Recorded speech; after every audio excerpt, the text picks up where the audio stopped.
beautiful Gower Peninsula, and today we're in Parkmill visiting Duncan James Smith in his pottery shop. Please come and join me.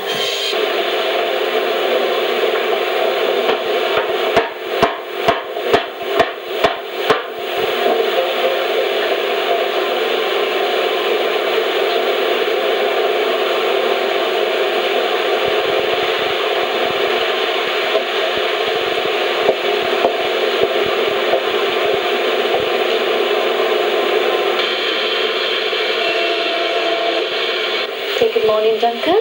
Morning, Kathy. How did you first get started in this business?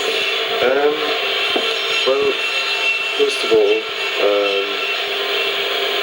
the very first time I can remember making pots was when I was about 5 years old, and that is in the river just down from here,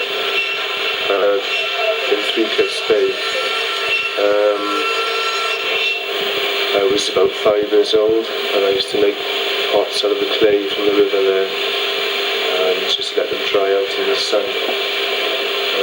It's quite ironic actually that I'm working upriver now. Yes. Did you actually do much pottery at school? I didn't really have a chance in school. In the manual they didn't have the facilities in Gowerton. They had a pottery room. I can always remember looking into the pottery room, but it was never ever used. There was cutbacks and things at the time. But I decided from when I left school that it always interested me. I wanted to, have a go at this, and I started just doing it as a hobby. I went to night classes and doing a little bit at home. I went into an O-level after that, and then I went to HND in ceramic art and design in Mount Pleasant. Straight from college, I went to work for another pottery called Fellingham Pottery, which is near Carmarthen. I had some very, very good training there. And obviously that influenced me quite a bit in the way I work today. I notice you have some very nice techniques in your different designs of pots and beautiful colours. How do you obtain these special techniques? Some of the throwing techniques that I use are very difficult. It's very precise throwing that I make. In a lot of my work you will see there's an overhanging section which overhangs horizontally for a short period, and then the pot continues up. I also throw in rolls, and it just becomes in the design really. I design the shapes on paper, and these overhangs and rolls just make a nice feature on the pot. Now I notice you have some very beautiful colours. How do you obtain these colours? I use glazes, all done with glazes, and overlapping glazes upon glazes. You can't overlap any glaze you want. It's a very, very balanced recipe in a glaze, and if you upset that in any way, you can end up with something horrible. So it means a lot of testing has to be done, a lot of experimenting, and a lot of persevering. These lovely, lovely designs. Now you have very nice patterns and very unusual designs. How do you obtain these? Most of my work is sponge printed.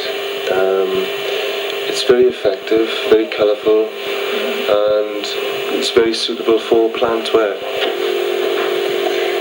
How are these pieces available for the public to buy, and who do you sell to at the moment? I'm selling a lot this time of year from the premises here, and I exhibit in art galleries. I also do craft fairs and small shops, flower shops, and the occasional garden centre even. Now I notice you have quite a few different unusual objects. Which are your sort of the most really that you could explain that are the most unusual for you here? Probably the most unique one would be the coffee tables and the pedestal stands and bedside tables. The most humorous probably is the self-pouring teapot. And there is a lot of unusual things here. I mean, it's very hard to pinpoint any one in particular. Now this teapot, which you said was made for the Queen, can you explain a bit more about that and how it works? The spout is facing downwards. Your handle's on the side so as you can hold it on the side if you need to steady it, and so as you can see what you're doing. One was made for, as you said, Queen Victoria when she was getting old and frail, and she liked to entertain her guests on the lawn without relying on her servants all the time to pour the tea. So designers came up with this idea of the teapot, so she could just manage to lift the lid and pour a long cups of tea, and quite humorous on a sunny summer's afternoon, I suppose.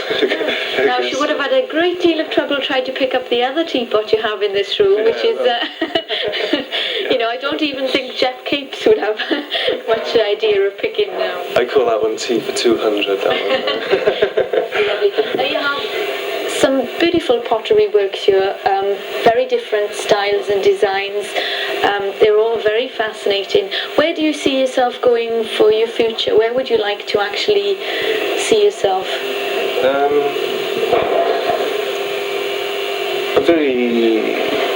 quite happy here at the moment, actually.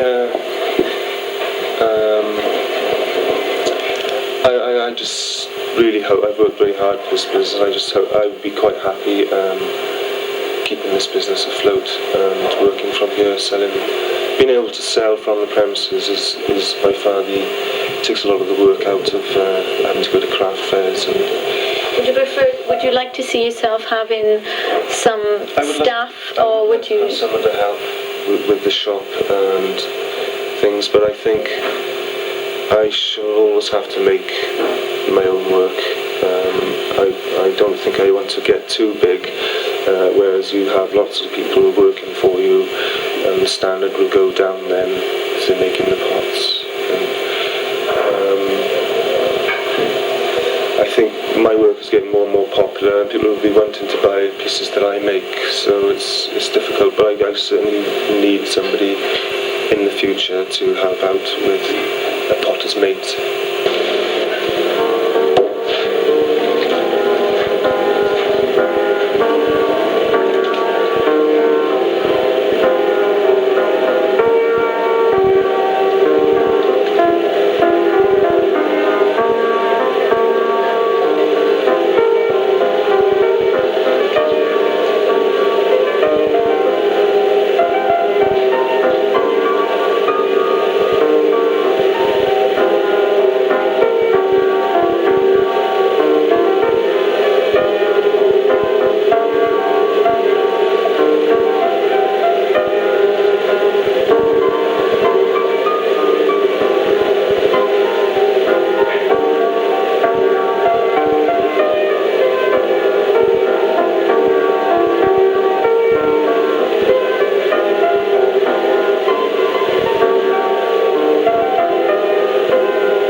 and I'm going to show you now the turn-in technique. After the pot has been thrown that way around, which you just saw, it's left a couple of days to dry out, so it's quite handleable and it's quite flexible as well. If you can see it flexing there. And this enables it to be turned on the wheel. The reasons for turning are to make a foot ring and a foot on the bottom of the base of the pot.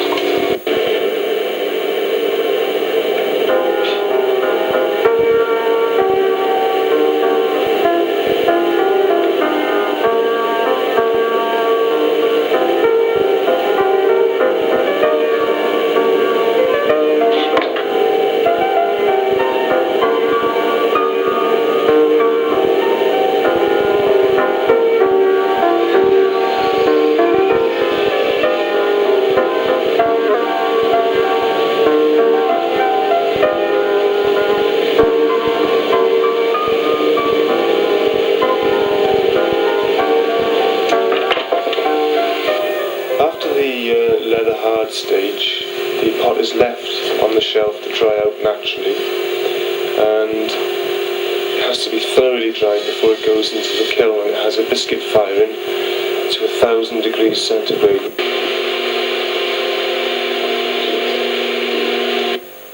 This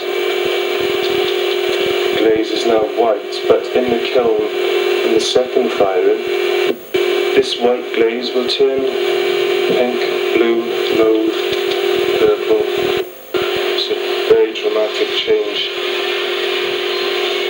And the next firing is 1260 degrees centigrade. I think you change colour at that temperature as well. This ware here has been biscuit fired to 1000 degrees centigrade. This is ready to be glaze decorated now. This is what gives it its strength. But the next firing, the glaze firing, is 1260 degrees centigrade, which melts the glaze onto the side of the pot. Well, these are now some of the beautiful pieces that you've actually finished, Duncan.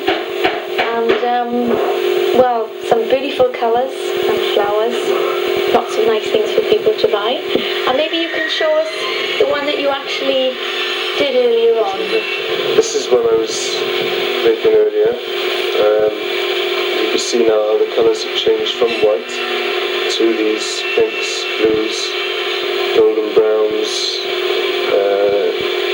that I was talking about earlier. It's very beautiful, and the way that you've actually... Yeah, this is the finished piece now.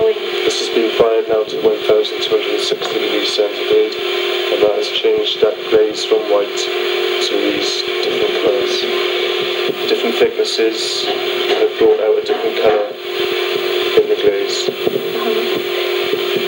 That's very, very beautiful. Now a plant pot will go in here, because this is a plant pot holder. The plant needs to be in here now. And that will set it off rather nice. Beautiful colours will set off the really lovely colours in the vase there. Well, a very big thank you to Duncan, and I do hope you've enjoyed today's experience, and you'll have the chance to visit Duncan James Smith's pottery in Parkmill in the Gower. Thank you very much for joining us, and see you next time. Bye-bye.